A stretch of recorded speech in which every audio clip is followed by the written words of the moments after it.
You have a great article up today as I am bringing it up. And it is titled, well, I don't know what it's titled. I can't find it. It's like Jamar Chase in 2019. He led all FBS receivers in broken tackles and yards after catch. He set records. What does he do next? So what is Jamar Chase? How does he look to improve upon a Blitnikoff season in 2020? Yeah, I mean, I think the main thing is from a talent perspective. I mean, if we're being honest, there's not that many drastic areas of improvement needed.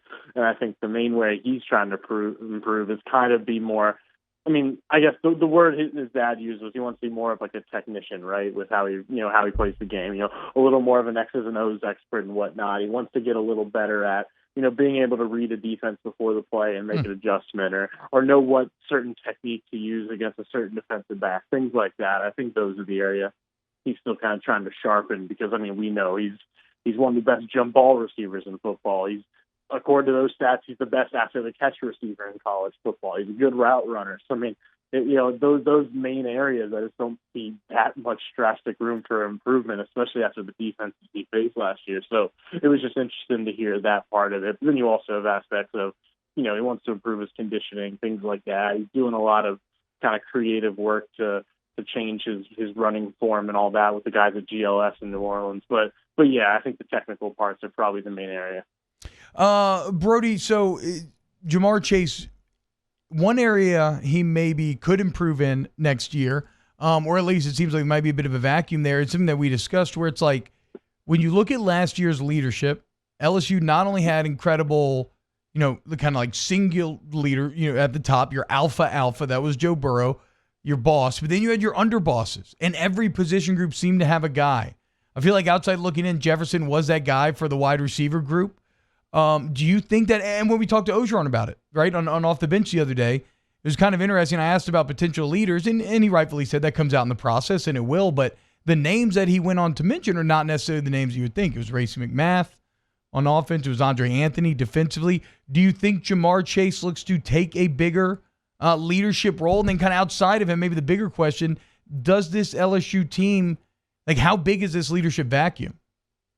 Yeah, and I mean, of course, I think there's going to be a portion that Jamar Chase would take over. I mean, he's one of the best skilled, maybe the best skilled non-quarterback in college football, and he's a huge name and whatnot. But I mean, there's also the part that Jamar Chase is, generally speaking, a pretty quiet guy who keeps to himself. He's not exactly like a guys listen to me type guy. And the same goes for Derek Stingley. This is funny because it's probably the two best players on this team, and they're both kind of those types. But yeah, I mean, it's just an interesting thing, and you and I obviously talked about on the show, is that I think we, because of 2018 with a lot of younger guys playing, by the time 2019 came, the underbosses, like you said, and all those things, like there was, 12 guys you felt like, all right, that guy, people listen to him, he's a leader, all those things. This year, to be clear, I'm sure it will come out in the process. I'm sure guys will step up over these next however many months, but it is just interesting that, you look at the offense, and yeah, I genuinely don't know who my answer would be if you had said who's the most obvious leader of that group. And Ogeron led with McMath, which he very well might be a great one. It's just, he's not necessarily that known of a commodity. Or on defense, I mean, we know Jacoby Stevens, and I feel pretty confident in that. But after that, there's not that many, leader guys. So it is just going to be an interesting thing. And that's not me saying they won't have them. It's me just saying it is interesting that we don't know yet. Brody, so you mentioned the defense, and that's been another interesting point. A Huddle comment sent me off a couple days ago where he said LSU's going to remake the playoff, and it's going to be because of the defense. And I don't know that I agree on the playoff thing. I think that when you're replacing all the production that LSU has, I do think it's important. We have to be realistic about kind of where our expectations are. But how do you view the defense's role in the eventual success? I know we kind of debated. I mean, I don't know how I want to word it. Like, is the defense going to be more impactful to the overall success level, to the bottom line this year, than the offense will be?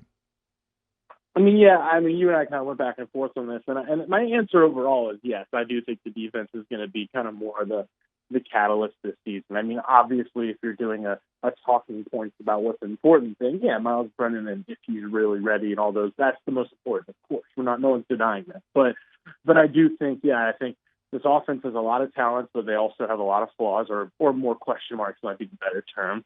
But defensively, I mean, this has a chance to be one of the more elite defenses in college football. I mean, the only real known flaw we knew of was like replacing all the linebackers. Then you bring in Jabril Cox, and suddenly you feel, just generally better about that because you realize, all right, if you have Cox and Damone Clark and whatever role they put Marcel Brooks in, even that's kind of like, all right, that's a solid group. So, and I would advise people like, yeah, don't judge this defense throughout the season by total yards because they play in the SEC West and they're going to play teams like Texas. Like, don't judge by total defense. It is a terrible stat. Judge by actual, smarter defensive stats because I think this has a chance to be a really elite defense considering I think the pass rush will improve considering how deep that defensive line is.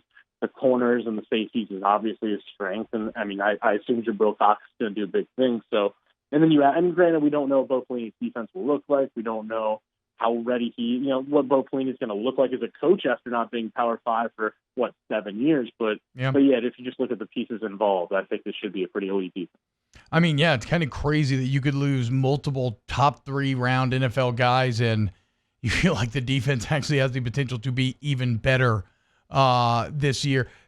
Brody, so you mentioned offensively starting with McMath and like who's the real leader there. If you had to answer the same question on the defensive side of the ball, because I agree that I don't think it's Derek Stingley, who is in line to be the leader on that side?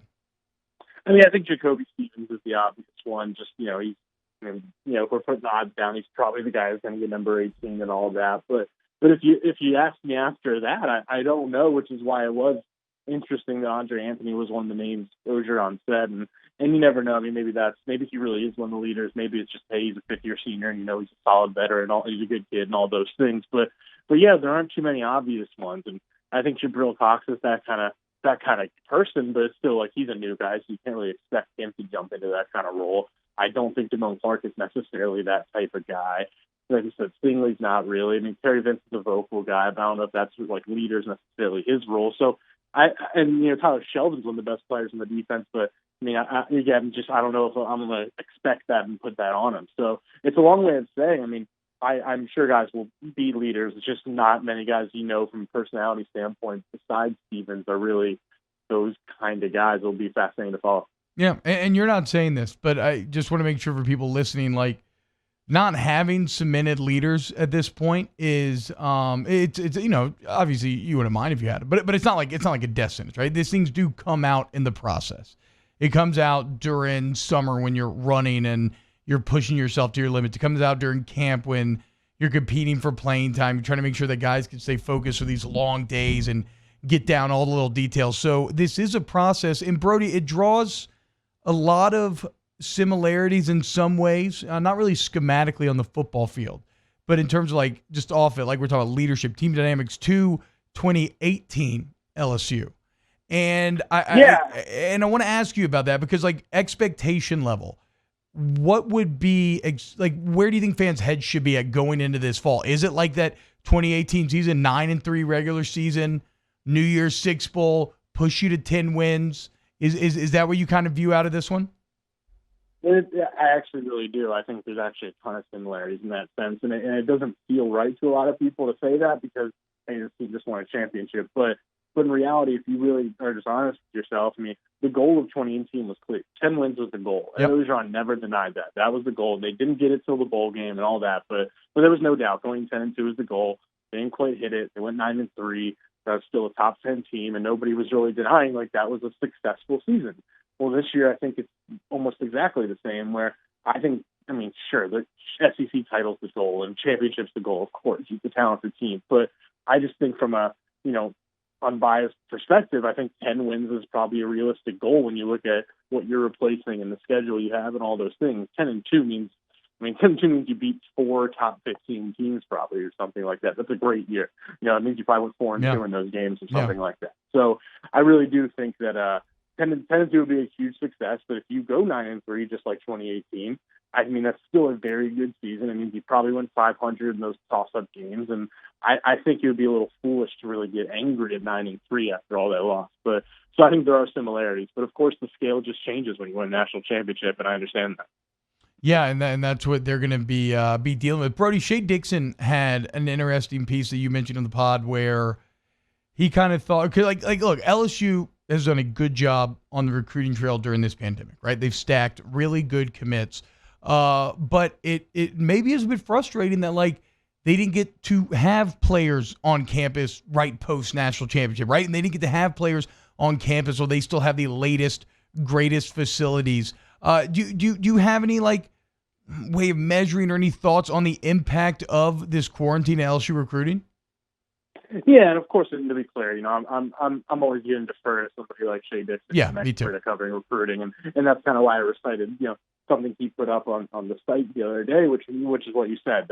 And it's interesting because obviously they're doing pretty well, but I've even had people in my mailbags kind of come in and be like, LSU won a championship. Why aren't they like the number 1 or 2 class in the country? And the answer to that one is like, well, give it time. Don't judge a class by May or June. But still, they're not wrong. It's not like LSU won a championship and is coming in with top 10 guys nonstop right now.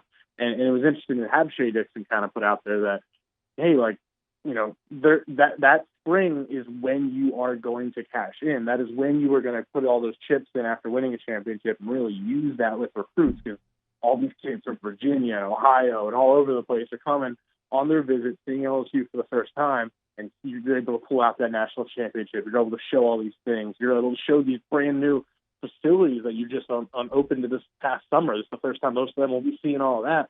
That would have been huge for LSU's momentum. And all of a sudden not be able to have those visits and then all those things. And then just to have this weird, 3 months of quarantine kind of, I'm not going to say take away from the championship, but that's not really on the top of anyone's mind these days is who won the championship, right? So I just kind of think that it was kind of this is a terrible situation for a ton of ways, but that's one way that I think that LSU was kind of a bummer consequence. You're trying not to say that it's like unfortunate when there's a lot more unfortunate stuff going on, but whatever. We're talking also, about I think LSU might turn out to be the class will probably turn out to be completely fine. I just thought that was a really interesting point. Yeah, like it's a fair class. I mean, it's a good class now. Like they're doing a very good job, but it does suck that you didn't get to strike the proverbial iron while it's hot.